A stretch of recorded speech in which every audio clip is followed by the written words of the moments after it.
तो मोदी जी की कथनी और करनी में फर्क है क्या? चाल चरित्र और चेहरे की बात झूठ है? मोदी जी के करीब 100 सांसदों की सदस्यता क्या वाकई में खतरे में पड़ चुकी है? और इतना ही नहीं, मोदी कैबिनेट के 28 मंत्रियों को अपना पद छोड़ना पड़ सकता है। क्या है ये पूरा माजरा? क्यों यह कहावत कही जा रही है कि जिनके घर शीशे के होते हैं वो दूसरों के घर पत्थर नहीं फेंका करते मोदी जी? क्या यह कहावत चाल चरित्र और चेहरे की बात करने वाली मोदी जी की विश्व की सबसे बड़ी पार्टी होने का दावा करने वाली बीजेपी पर बिल्कुल फिट बैठती है? यह बात क्यों, तो समझिए पूरा माजरा है क्या। दरअसल भारतीय जनता पार्टी के जितने भी सांसद हैं इस वक्त मौजूदा वक्त में सदन में, उसमें से 94 सांसद यानी कि 94 एमपी उनकी सदस्यता पर तलवार लटकी है। यह हम क्यों कह रहे हैं, उसके पीछे एक बहुत बड़ी वजह है। वजह उस रिपोर्ट का हवाला जिसे देखने के बाद सब चौंक गए। अब तक आपने क्या देखा? अब तक आपने यही देखा ना कि एमपी एमएलए कोर्ट ने अब्दुल्ला आजम को सजा सुनाई, 2 साल की सजा सुनाई, सदस्यता चली गई। आजम खान का मामला आपने देखा, सजा हुई, सदस्यता चली गई। नामों पर गौर करिएगा, इरफान सोलंकी को सजा होती है, सदस्यता चली जाती है। अब्बास अंसारी को सजा होती है, सदस्यता चली जाती है। ये वो नाम है जो मुस्लिम नाम है। एमपी एमएलए कोर्ट ने 2 साल से ज्यादा की सजा सुनाई और उनकी सदस्यता समाप्त हो गई। खैर, कोर्ट ने यह फैसला लिया। अब वही तलवार जो आजम खान पर लटकी, इरफान सोलंकी पर लटकी, सदस्यता चली गई। सदस्यता जब चली गई तो वही तलवार भारतीय जनता पार्टी के 28 मंत्रियों पर क्या लटक रही है? 28 मंत्री मोदी कैबिनेट के, यानी 37% मंत्री मोदी कैबिनेट के। अभी कैबिनेट में, मोदी सरकार में ये मंत्री बने बैठे हैं और जो मंत्री हैं वो दागी हैं। ये हम नहीं कह रहे, दरअसल ये कहना है एडीआर की रिपोर्ट का। एडीआर की रिपोर्ट क्या कहती है दोस्तों कि 94 सांसद भारतीय जनता पार्टी के ऐसे हैं जो दागी हैं, जिनकी सदस्यता पर खतरा है। दरअसल ये पूरा मामला सिर्फ महज एक रिपोर्ट के आधार पर नहीं है दोस्तों। दरअसल ये पूरा मामला बहस का विषय बन चुका है सुप्रीम कोर्ट के अंदर। सुप्रीम कोर्ट में इस पूरे मुद्दे को लेकर बहस भी हुई। और क्यों और कोर्ट में क्या कुछ हुआ वो आपको बताएं। याचिका लगाई गई और उस याचिका पर जो सुनवाई हुई, सरकार का क्या जवाब था, इन्हीं सब सवालों का जवाब हम आगे आपको देंगे। याचिकाकर्ता क्या कह रहे हैं और जज साहब ने क्या कुछ कहा, उसे समझेंगे तो आपको समझ में आ जाएगा कि मोदी जी की पार्टी यानी कि बीजेपी की कथनी और करनी में कितना फर्क है। मगर उससे पहले आप एडीआर की इस रिपोर्ट पर आइए, उस पर नजर डालिए। एडीआर की रिपोर्ट जो कहती है कि 94 सांसद भारतीय जनता पार्टी के ऐसे हैं जिन पर गंभीर मामले दर्ज है, आपराधिक मामले दर्ज है। किसी पर महिला के साथ मुंह काला करने का आरोप है, तो किसी पर हत्या के प्रयास के आरोप है। यानी बड़े बड़े मामले हैं, बड़े बड़े आरोप हैं। और याचिकाकर्ता इन्हीं मामलों को लेकर इसी एडीआर की रिपोर्ट के आधार पर सुप्रीम कोर्ट गए और सुप्रीम कोर्ट पहुंचे और सुप्रीम कोर्ट से यह कहा कि मैलॉर्ड, इन आपराधिक छवि वाले नेताओं का, जिसमें भारतीय जनता पार्टी के 94 सांसद हैं और मोदी कैबिनेट के 28 मंत्री हैं, इन्हें जो है इनकी मंत्रियों की सदस्यता समाप्त की जाए और आजीवन चुनाव ना लड़ने पर प्रतिबंध लगाया जाए, यानी कि बैन लगा दिया जाए कि यह चुनाव ना लड़ पाए। अब मामला अटका कहां है, उस पर भी गौर फरमा लीजिए, उसे भी समझिए। मामला भी अटका है क्योंकि याचिकाकर्ता जो सुप्रीम कोर्ट पहुंचे उनका नाम है विजय हरसानिया। विजय हरसानिया जो सुप्रीम कोर्ट के वरिष्ठ वकील भी हैं और उन्होंने यह याचिका इसलिए सुप्रीम कोर्ट में लगाई थी कि सांसद, मंत्री, विधायक आजीवन प्रतिबंध उन पर लगे जिन पर अपराध सिद्ध हो जाए, उनकी सदस्यता चली जाए। सुप्रीम कोर्ट ने यह भी माना, सुप्रीम कोर्ट कह रहा है कि जब एक सरकारी कर्मचारी, बात सुनिएगा बहुत गंभीर मामला है, कोर्ट यह कह रहा है कि जब एक सरकारी कर्मचारी पर आरोप लगता है तो उसकी नौकरी चली जाती है और यह नौकरी चंद सालों या महीनों के लिए नहीं जाती, उम्र भर के लिए चली जाती है, यानी कि आजीवन जाती है। मतलब किसी सरकारी कर्मचारी पर किसी भी तरह का गंभीर मामला सिद्ध हो जाता है, आरोप लगता है, तो उसकी नौकरी चली जाती है, वो भी ताउम्र के लिए। उसे हाथ धोना पड़ता है नौकरी से।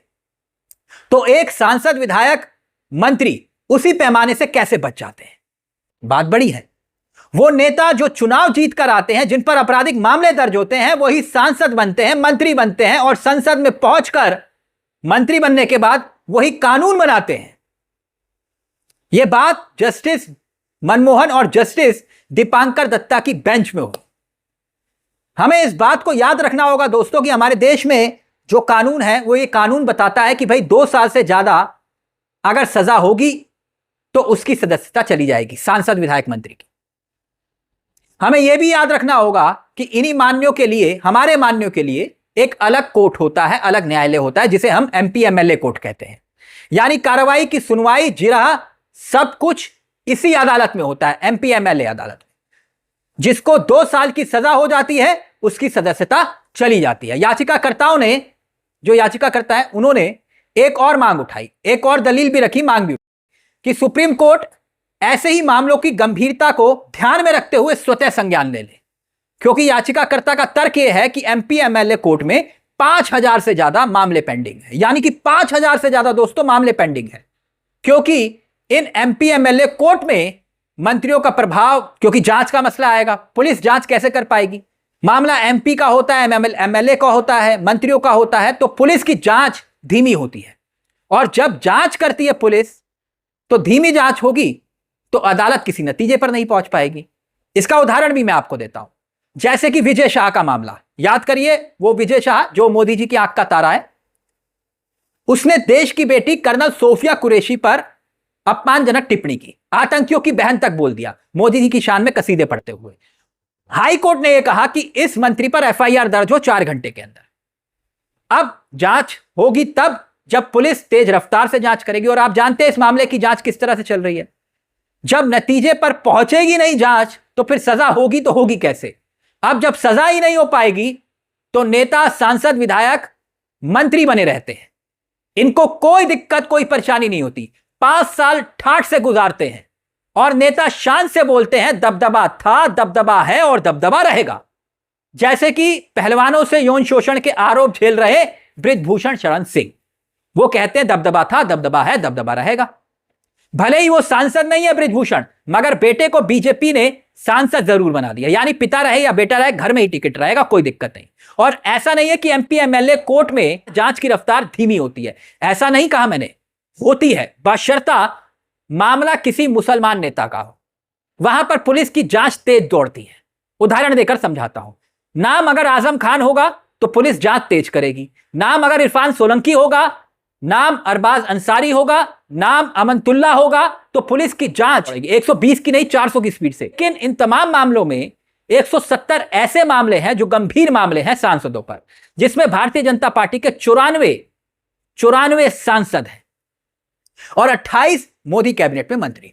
अब मामला सुप्रीम कोर्ट में चल रहा है, मगर इस मामले पर सरकार क्या जवाब दे रही है दोस्तों, अब उस पर गौर फरमाना होगा। क्योंकि कथनी और करनी में मैंने क्यों कहा कि फर्क है, सरकार का जवाब वही बताता है। सरकार ने जवाब हलफनामे के जरिए दिया, हलफनामे के जरिए ही सरकार जवाब देती है। क्या कहा सरकार ने? आजीवन प्रतिबंध लगाना सही है या नहीं, यह पूरी तरह से संसद के अधिकार क्षेत्र में आता है। कौन कह रहा है? केंद्र सरकार। केंद्र सरकार यह कह रही है कि याचिका में जो गुजारिश की गई है, आग्रह किया गया है, वो विधान को फिर से लिखने या फिर संसद को एक विशेष तरीके से कानून बनाने का निर्देश देता है, उसी समान इसे माना जाए। यह न्यायिक समीक्षा का मामला है और सुप्रीम कोर्ट की शक्तियों से पूरी तरह से परे है। यानी सुप्रीम कोर्ट को कह रहे हैं कि यह आपका मामला नहीं है, यह हमारा मामला है। मतलब कुल मिलाकर सरकार यह कह रही है सुप्रीम कोर्ट के अंदर, आपका मामला नहीं है, कोर्ट का मामला नहीं है, यह हमारे अधिकार क्षेत्र का मामला है, इसे हम खुद ही देख लेंगे। यानी आप कह सकते हो कि भाई जिसकी लाठी उसकी भैंस, सैया भाई कोतवाल, तो फिर डर काहे का? तो क्या साफ छवि के नेताओं को राजनीति में लाने की मुहिम छेड़ने वाले मोदी जी, क्या यह सवाल आप पर नहीं खड़ा होता? क्या आप ही की मुहिम पर यह चोट नहीं है? भले ही आप ही के सांसद जिन पर इतने गंभीर आरोप लगे हों, आप तो यूपी में गए और 3 हिस्ट्री शीटर गुलदस्ता देते हुए तस्वीरें वायरल हो गई आपकी। मैं ये नहीं कह रहा कि आपको मालूम था, आपको मालूम नहीं होगा, लेकिन एलआईयू कहां थी? खैर, जिन पर बलात्कार, हत्या जैसे लूट के मामले दर्ज हैं, मैं नहीं कह रहा, एडीआर की रिपोर्ट कह रही है, आपके 94 बीजेपी के सांसद या फिर 28 मंत्री जिन पर यह गंभीर आरोप है, तो क्या ये चाल चरित्र और चेहरे के दायरे में आते हैं या फिर नहीं, उस पैमाने पर अब बी आर गवई साहब क्या इस पूरे मामले को लेकर कदम उठाते हैं, क्योंकि अभी मामला सुप्रीम कोर्ट में पेंडिंग है, देखना होगा। फिलहाल इस वीडियो में इतना ही, लेकिन मगर चलते चलते मैं एक सवाल आपसे जरूर करूंगा, क्योंकि इस वक्त इस देश में एक नैरेटिव की सियासत भी चल रही है। नैरेटिव की सियासत जिसमें मोदी सरकार हमेशा से देश में दो पैमाने खड़े करती है। मुसलमान नेताओं के लिए क्या कानून अलग है और मोदी जी के नेता मंत्री और विधायकों के लिए कानून अलग है? यह सवाल, इसका जवाब आप देंगे तो ज्यादा बेहतर है। कमेंट बॉक्स में हमें जरूर बताइएगा। इस खबर को लेकर आपकी क्या राय है दोस्तों, हमें कमेंट बॉक्स में जरूर बताइएगा। और चलते चलते एक दरख्वास्त कि अगर आपने इस चैनल को सब्सक्राइब नहीं किया तो जरूर करिएगा, क्योंकि यह मंच आप ही का मंच है, जहां कलम गुलाम नहीं, हम सिर्फ खबर नहीं दिखाते बल्कि खबर के पीछे की खबर बताते हैं। मुझे तिलक चावला को दीजिए इजाजत। नमस्कार, जय हिंद, जय भारत।